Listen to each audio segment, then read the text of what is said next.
ओम शांति। अॼु जे मिले तारीख़ 18/5/2026। अॼु मेरा बाप दादा चवनि था मीठे मीठे ॿार हिन रूहानी नशे में रहो कि असां ईश्वरी फैमिली जा आहियूं। असां पंहिंजी गुप्त दैवी राजधानी स्थापना था करूं। प्रश्न: ॿारनि में कहिड़ी आदत पकी हुजे त सॼो ॾींहुं ख़ुशी रहे? उत्तर: अगरि सवेरे सवेरे उथी करे वीचार सघनि मंथन करण जी आदत पइजी वई त सॼो ॾींहुं अपार ख़ुशी रहंदी। बाबा जी श्रीमत आहे ॿार अमृत वेलो उथी पंहिंजे पाण बाप सां मिठी मिठी ॻाल्हियूं करो, वीचार करो असां सभी हाणे कहिड़ी फैमिली जा आहियूं, असांजो कर्तव्य छा आहे। अगरि ॿुधी रहे कि असांजी ईश्वरी फैमिली आहे, असां पंहिंजी नई राजधानी स्थापना करूं था त सॼो ॾींहुं ख़ुशी रहे। ओम शांति। ॿार ॼाणंदा आहिनि कि रूहानी परिवार आहे वो जिस्मानी परिवार, ये रूहानी परिवार, रूहानी बाप जो ये परिवार आहे। जीअं लौकिक घर में माउ बाप ॿार हूंदा आहिनि, उहा थी आहे हद जो परिवार। तव्हां हाणे बेहद जी फैमिली ठहियो। ॿार गीत ॻाईंदा बि आहिनि, तव्हां माता पिता असां बालक तुंहिंजा जो त जीअं फैमिली थी हुई क्रिएटर जी क्रिएशन ठहिरी, ईअं त ॿार उन्हनि जी क्रिएशन आहिनि परंतु ॼाणंदा न आहिनि। तव्हां ॿार हाणे ॼाणंदा आहियो बराबरि बेहद बाप जी इहा फैमिली आहे। ईश्वरी विश्वविद्यालय आहिनि, इन्हनि जे लाइ ॻायल आहे विनाश काले प्रीत बुद्धि विजयंती। अहिड़ी फैमिली कॾहिं गीता में न ॻायल आहे। तव्हां ईश्वरी फैमिली गुप्त दैवी राजधानी स्थापना करो था, कंहिंखे पतो बि नथो पए कि तव्हां छा था करो। तव्हांखे नशो आहे। जो बाप खे यादि कंदा उन्हनि खे नशो रहंदो। देहाभिमान में अचण सां उहो नशो उतरी वेंदो आहे। इहा ईश्वर जी फैमिली आहे। असांखे घर वञिणो आहे, पोइ दैवी फैमिली में ईंदासीं। हुते आहे दैवी फैमिली, उहा आसरी फैमिली, ये ईश्वरी फैमिली। त ईश्वरी फैमिली, आसरी फैमिली, दैवी फैमिली। ईश्वरी फैमिली पोइ दैवी फैमिली ठही वेंदी, पोइ आसरी फैमिली थी वेंदी। रूहानी बाप दादा जा ॿार भाउ भेण आहियूं। बसि इहे रूहानी प्रवृत्ति मार्ग आहे। सत्युग में ईश्वरी फैमिली न चईंदासीं, हुते दैवी फैमिली थी वेंदी। इहे ईश्वरी फैमिली ॾाढी ज़बरदस्त आहे। तव्हां ॼाणंदा आहियो हाणे असां ईश्वरी फैमिली दैवी राज्य स्थापना करूं था। हीअं पाण सां गॾु ॻाल्हियूं करे वीचार सां गॾु मंथन करिणो आहे। सवेरे उथी करे यादि में वियो त वीचार सां गॾु मंथन करण जी आदत पइजी वेंदी। उमंग में ईंदा वेंदव। जॾहिं ॿिया सभु मनुष्य निंड में सुम्ही पिया आहिनि, तव्हां उन समय जाॻंदा आहियो। तव्हांखे सवेरे सवेरे उथी करे अहिड़ा ख़्याल करणा खपनि। पोइ ॾिसो तव्हांखे केतिरी ख़ुशी रहंदी आहे। तव्हांखे श्रीमत मिलंदी आहे, उन ते हलणो आहे, पोइ तव्हांखे ॾाढी ख़ुशी थींदी। ईश्वरी फैमिली जी यादि ईंदी। आसरी फैमिली सां दिलि हटिजी वेंदी। नयो मकान जॾहिं बिल्कुलु तयारु थी वेंदो आहे त पोइ पुराणे सां आसक्ति निकिरी वेंदी आहे। जेसिताईं नयो न ठहे तेसिताईं कुझु न कुझु मरम्मत आदि कंदा रहंदा आहिनि। पोइ दिलि हटी वेंदी आहे। इहा पुराणी दुनिया बि ईअं ई आहे। हाणे तव्हां ॼाणंदा आहियो इहो पुराणो घर आहे। असां नए घर में वेंदासीं, पोइ नयो चोलो पाईंदासीं। इहा देह बि पुराणी आहे। जॾहिं तव्हां भविष्य 21 जन्मनि जे लाइ राज्य भाग्य वठो था, हाणे हिते राज्य न करिणो आहे, हिते हूंदी आहे स्थापना। इहे ॻाल्हियूं सिर्फ़ु तव्हां ॿार ॼाणंदा आहियो। आहे बि गीता राजयोग आहे न, इनखे सहज राजयोग चइबो आहे। अनेक बार तव्हां हिन राजयोग अभ्यास द्वारा दैवी राजधानी स्थापना कंदा आहियो। हुते इहे ॻाल्हियूं न हूंदियूं आहिनि। अगरि हुते इहे ॻाल्हियूं यादि रहनि त पोइ सुख बि न बासी, चिंता लॻी वञे। हिन समय तव्हांखे गुप्त नशो आहे।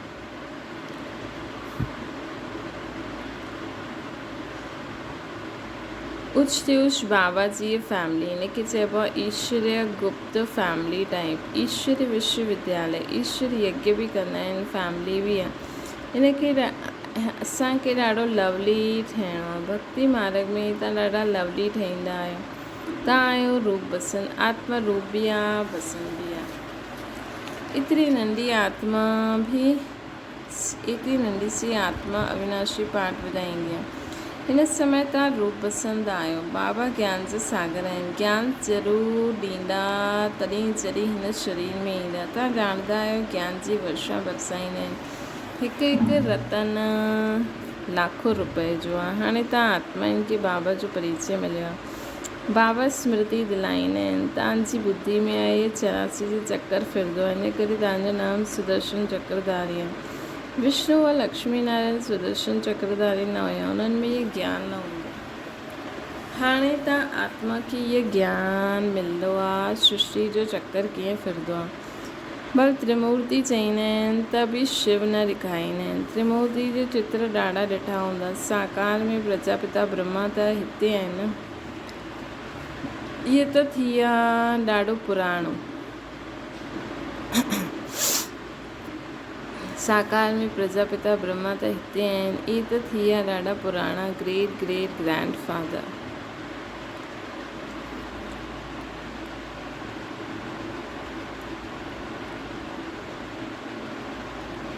ब्रह्मा बाबा त इहे थी विया प्रजापिता ब्रह्मा जो सीधरो। बाबा सृष्टि रचंदा आहिनि ब्रह्मा द्वारा, त ब्रह्मा वॾो थी हुन ॾेखारींदा बि आहिनि बूढ़ो। इहे 84 जन्मनि जो चकर लॻायो आहे। हाणे तव्हां हिन ॻाल्हियुनि खे सम्झी विया आहियो। इहे बि ॼाणंदा आहियो कि बाबा जा त सभु ॿार आहिनि। आत्माउनि खे बाप जो परिचय ॾियणो आहे। हाणे भारत जो ॾाढो वॾो कल्याण थिए थो। सभु आत्मायूं पवित्र थी मुक्ति धाम में हली वेंदियूं। तव्हां आहियो भारत जी सेवा ते। भारत ख़ासि दुनिया आम। तव्हां हाणे थोरा आहियो जो हिन ॻाल्हियुनि खे सम्झंदा आहियो। पोइ नटशेल में सम्झाइबो आहे ॿार मन मना भव। विस्तार त ॾाढो आहे। नटशेल आहे ख़ुदि खे आत्मा सम्झी बाबा खे निराकार रूप में यादि करो। अलॻ में बि सम्झाइबो आहे जो कुझु दैवी राजस्थान जी स्थापना करण में लॻायो। बापू गांधी छा चईंदा हुया?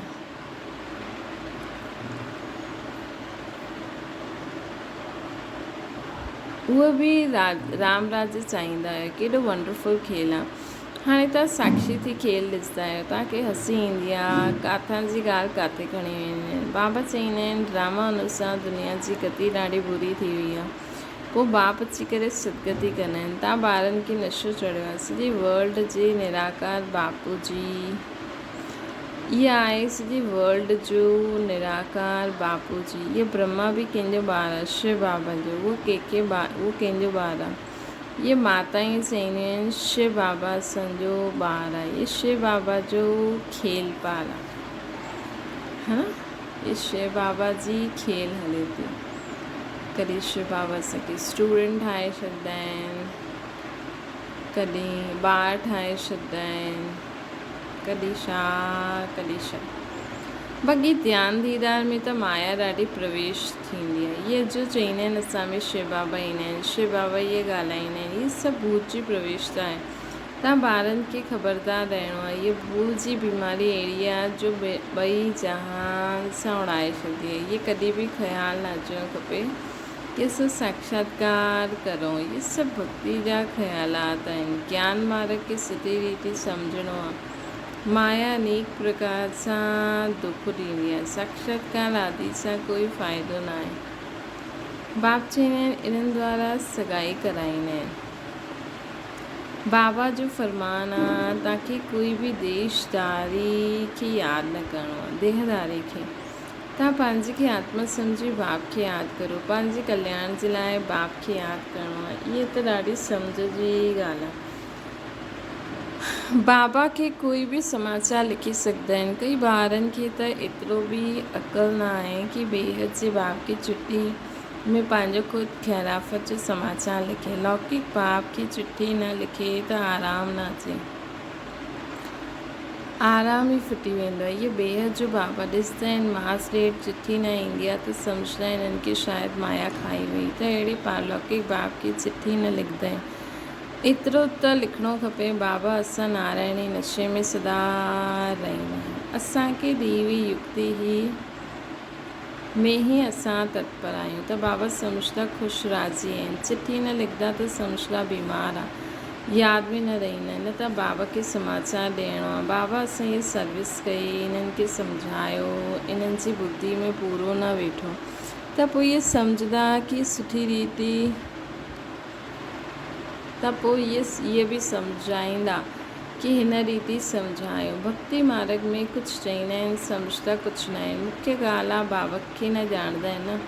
बाप खे ॼाणण सां भारत सदगति खे पाईंदो आहे, बाप खे न ॼाणण सां भारत बिल्कुलु दुर्गति खे पाईंदो आहे। हाणे बाबा तव्हां ॿारनि खे सम्झाईंदा आहिनि, असां तव्हांखे सदगति में वठी था हलूं, बाक़ी सभिनि खे मुक्ति धाम में वठी था हलूं। भारत जीवन मुक्ति में आहे त बाक़ी सभु मुक्ति में आहिनि। इहे चेंज सवाइ बाप जे ॿियो कोई न करे सघंदा आहिनि। सर्व जो सदगति दाता हिकु बाप आहे। सर्व जो सदगति दाता, सर्व जो सदगति ज़रूरु कल्प कल्प संगम ते ई थी वेंदी। तव्हां ॼाणंदा आहियो असां आत्माउनि जो रूहानी बाब हिकु ई आहे, उन्हनि खे आत्मा ई यादि कंदी आहे। तव्हांखे भक्ति मार्ग में 2 बाप आहिनि। सतयुग में आहे हिकु बाप, संगम ते 3 बाप हूंदा आहिनि। प्रजापिता ब्रह्मा बि त बाप ठहियल आहिनि, शिव बि बाबा आहे। उहा आहे सर्व आत्माउनि जो बाप। उन्हनि सां ई वरसो वठिणो आहे। उन्हनि खे यादि करण सां विक्रम विनाश थींदो।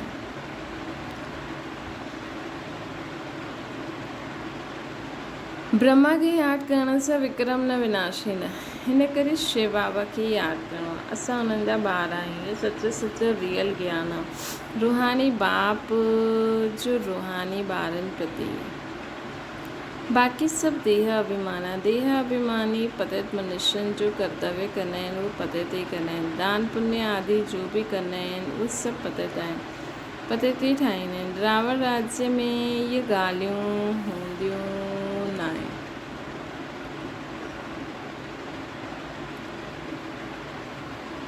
हाणे बाप अची करे ऑर्डिनेंस कढंदा आहिनि, चईंदा आहिनि ॿार ख़बरदार विकार में न वञिणो आहे, काम ते जीत विजय पाइणी आहे। तूफ़ान आदि त ॾाढा ईंदा, इन में फ़ा न थियणो खपे। माया एतिरे विकल्प ईंदा आहिनि, माया जो अज्ञान काल में बि न ईंदा हूंदा, ईअं बि विकल्प ईंदा आहिनि। चईंदा आहिनि भक्ति मार्ग में त ॾाढी ख़ुशी रहंदी हुई। हाणे तव्हांखे यादि करणु चाहींदा आहियूं त न करे सघंदा आहियूं। बिंदी यादि न पईंदी आहे, वॾी चीज हुजे त यादि करो। बाबा चईंदा आहिनि कि तव्हां शिव बाबा चई करे यादि करो, हिन पुराणी दुनिया खे भुलिजी वञो। तव्हां आत्माउनि में, तव्हां शांतीधाम खे में यादि करो। सिर्फ़ु शांतीधाम खे यादि न करिणो आहे, बाप जी यादि सां ई विक्रम विनाश ईंदा। आत्मा जो स्वीट बाप सां लव खपे। अधु कल्प जा लवर आहिनि,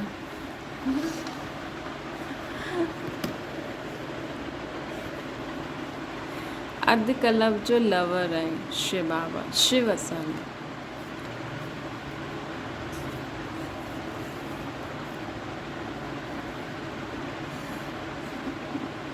आत्मा चईंदी आहे असां अधु कल्प तव्हांखे भुलिजी वियासीं। हिते ब्रह्मणी जंहिंखे वठी ईंदी आहे उहो ॾाढी ख़बरदारी सां निश्चय बुद्धि वारो खे अचिणो आहे। अगरि हिते अची करे पोइ वेंदव, कोई पते ठहियो त दंड ब्रह्मणी ते अची वेंदो। इन करे ब्रह्मणी ते ॾाढी वॾी रिस्पॉन्सिबिलिटी आहे।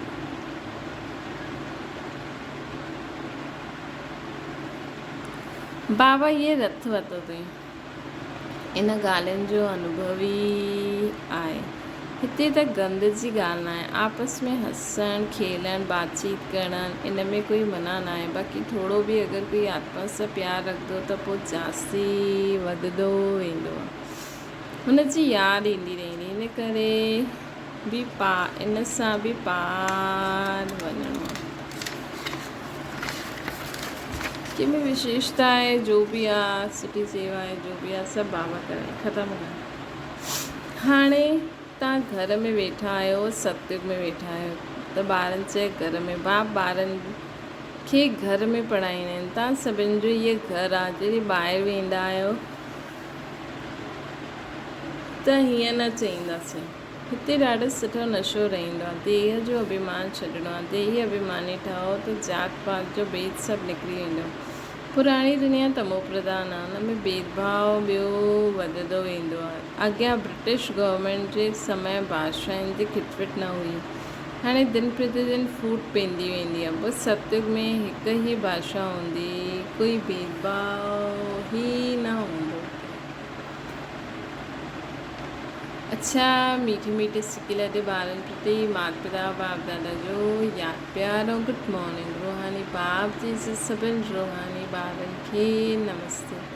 असांजी बि रूहानी माता पिता बाप दादा खे यादि प्यार गुड मॉर्निंग और नमस्ते। धारणा जे लाइ मुख्य सार, कहिड़े बि देहदारी जी यादि न अचे, इन करे कंहिंसां बि प्यारु न रखिणो आहे, इन सां बि पार वञिणो आहे। ॾाढी ख़बरदारी रखणी आहे, माया जे विकल्पनि सां घबराइणो न आहे, विजयी ठहिणो। वरदान ॿियो आहे, ध्यानु दीदार में माया जी प्रवेशता थींदी आहे, त इहे भूत प्रवेशता सां पंहिंजे खे बचाइणो आहे। बाबा खे पंहिंजो सचो समाचार ॾियणो आहे। हर ॻाल्हि में सार खे ग्रहण करे ऑलराउंडर ठहिणो वारा सरल पुरुषार्थी ठहो। जो बि ॻाल्हि ॾिसंदा आहियो ॿुधंदा आहियो, हुनजे सार खे सम्झी वठो, त जो बोलो जो कर्म करो हुन में सार भरियल हूंदो त पुरुषार्थ सरल थी वेंदो। अहिड़ो सरल पुरुषार्थी सभु ॻाल्हियुनि में ऑलराउंडर हूंदा।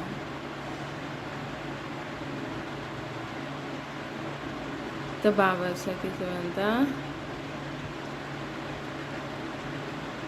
उन्हनि में कोई बि कमी ॾेखारे में न ॾींदी। कहिड़ा? जेका हर ॻाल्हि खे ॾिसंदे हुए सार खे सम्झी करे ॻाल्हाईंदा, कर्म कंदा न, उन्हनि में कोई कमी ॾेखारे में न ॾींदी। कोई बि ॻाल्हि में हिमत कम न हूंदी। मुख सां अहिड़ा बोल न निकिरंदा कि असां इहे न करे सघंदासीं। अहिड़ा सरल पुरुषार्थी स्वयं बि सरल से रहंदा आहिनि, ॿियनि खे बि सरल से ठाहींदा आहिनि। स्लोगन आहे, साधन यूज़ कंदा आहियो, हुनजो प्रभाव सां निहारो, बाप जो प्यारो ठहो। अव्यक्त इशारो, हिकिड़े स्थिति ठाहिण लाइ सवाइ हिक जे ॿियो कुझु बि ॾिसंदे हुए न ॾिसो। ये जो कुछ ॾिसंदा आहियो, ये कोई भी वस्तु रहण वारी न आहे। ये कोई भी जगह था ॾिसंदा आहिनि त बाबा चवनि था, हिकिड़ी स्थिति ठाहिण लाइ सवाइ हिक जे ॿियो कुझु ॾिसंदे हुए न ॾिसो। ये जो कुझु ॾिसो था, ये कोई वस्तु रहण वारी न आहे। जो हिकिड़े स्थैर्य तॾहिं रही सघंदा हो जॾहिं कोई भी दृश्य ॾिसंदे शो जी उत्पत्ति न थिए। इहा व्यर्थ संकल्प जी हलचल जो कारण आहे। हिन क्यू खे समाप्त कंदा हो तॾहिं संपूर्णता ईंदी। त कोई बि दृश्य हुजे हुनखे ॾिसंदे हुए शो में न पइणो आहे, तॾहिं हिकिड़े स्थैर्य में स्थिति रहंदी, तॾहिं संपूर्णता ईंदी। अच्छा, शांति। बाबा खे यादि करो।